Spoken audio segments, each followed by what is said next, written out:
Oh, get away from the bike.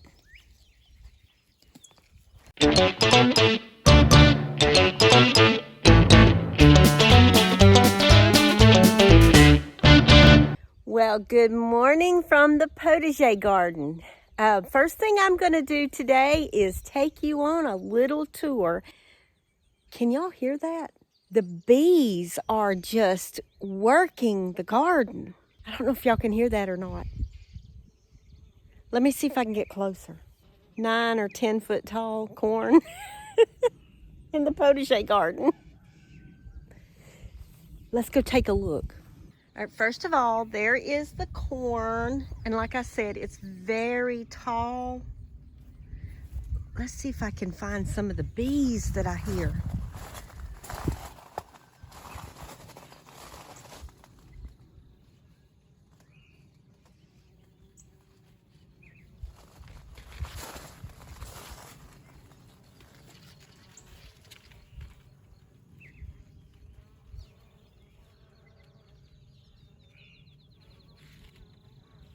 Well, they're all up in there. But y'all look. Corn. Everywhere you look, there's corn.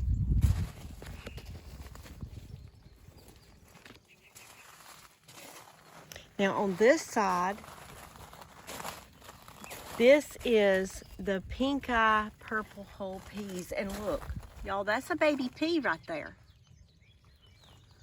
I've got peas coming on, and this next week it's going to be crazy.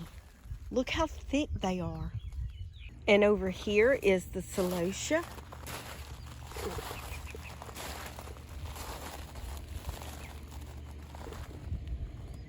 This is going to be vintage rose when it starts to bloom. But look, the glowing embers. Just look at that. Is that not just beautiful? And of course, over here is spun sugar. I'm telling you, the potager has just been showing out. Look how pretty. So today, I'll be making a bouquet.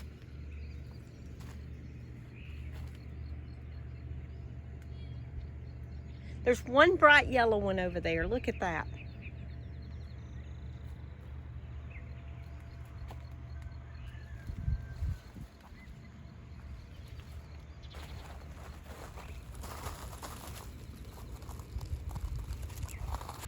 And here is the Victorian wedding section.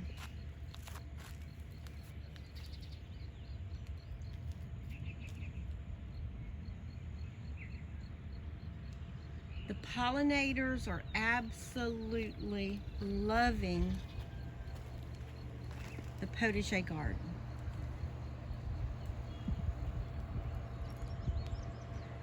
I've got to go over there and see what is going on with that yellow one.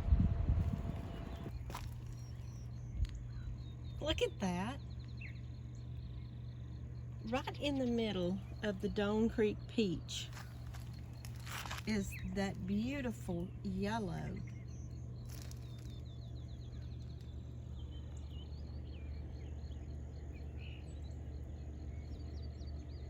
God is just showing out today, isn't he? So this is my lemon drop. Y'all, it is growing so fast, you can't even tell where I have harvested any. I've harvested, friends have harvested, but yet look at it. Look at the chamomile. I've definitely got to come harvest that today, again. Look at the green beans.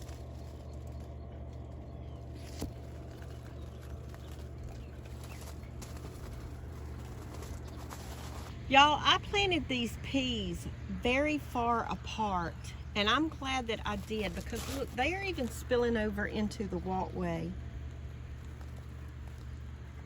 I have not fertilized anything in this garden at all, including the corn. Now, normally you would side dress the corn. but I did not do it because this used to be a chicken yard right here, if y'all remember. I didn't want to burn anything up. Look over there. That is a volunteer tomato. I've already pulled up several. I left that one, and I left this one. That is a volunteer tomato. I need to trellis it on the rose trellis there, the archway. It's got tomatoes on. Update on the grapes. It's loaded. Those are the white seedless grapes. Update on the blackberries. I picked yesterday, but there's more that are ripe today. There will be a blackberry cobbler today. And inside the Lazy Garden, you can see all of the squash, the zucchinis,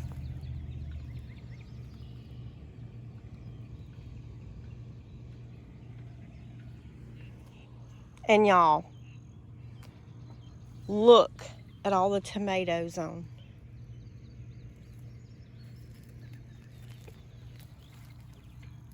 I mean, it's just loaded all the way down.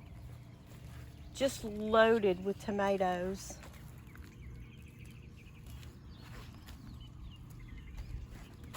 Those are turning.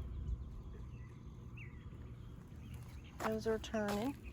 I'll be canning tomatoes this next week, I'm sure. I trellised a squash to see if it would grow vertically, and it is.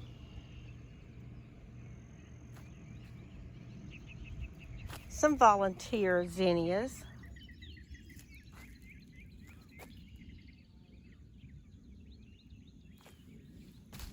Look at how wonderfully, look at all this. I've got a whole bunch of volunteer zinnias in the okra.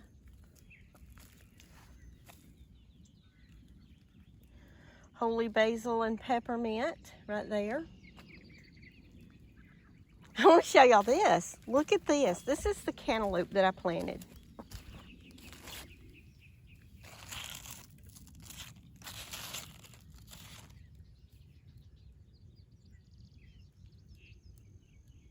There's a lot of fruit on that vine. Lots of stuff going on in the Lazy Garden. Look at all the tomatoes, y'all. They're just everywhere. Look at all of them. Bees working. Jalapeno peppers.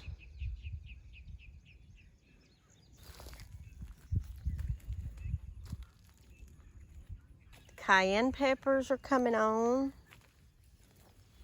These are going to be bell peppers over here.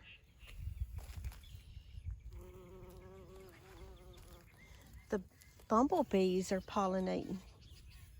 Bumblebees are actually very good pollinators.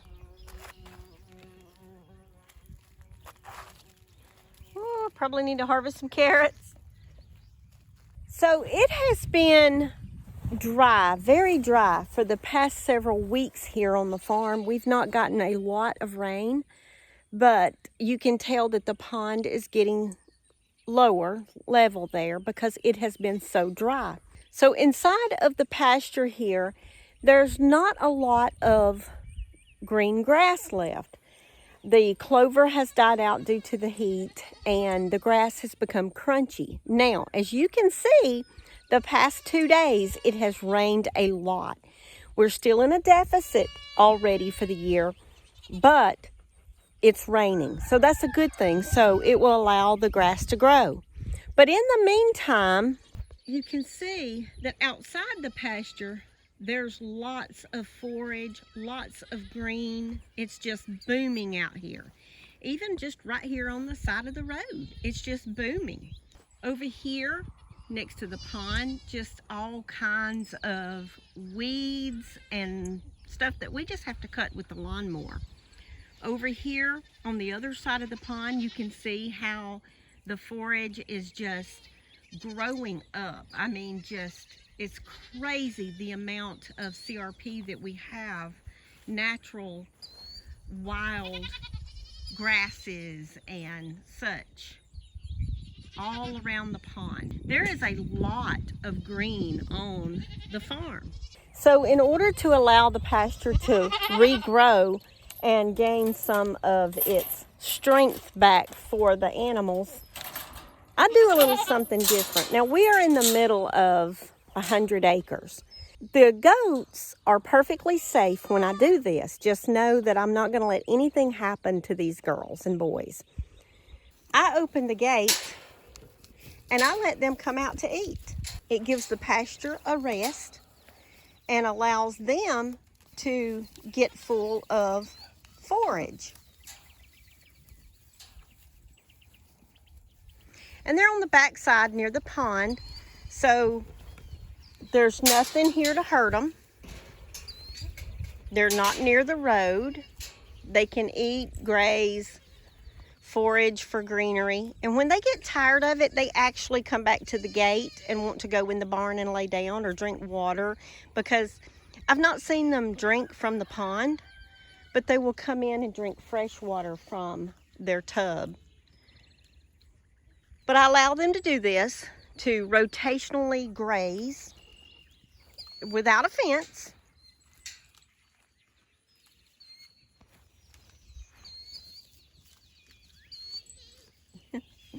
Oh, Honeybee has such a good time out here. She just goes from tree to tree. She really loves the pine leaves, and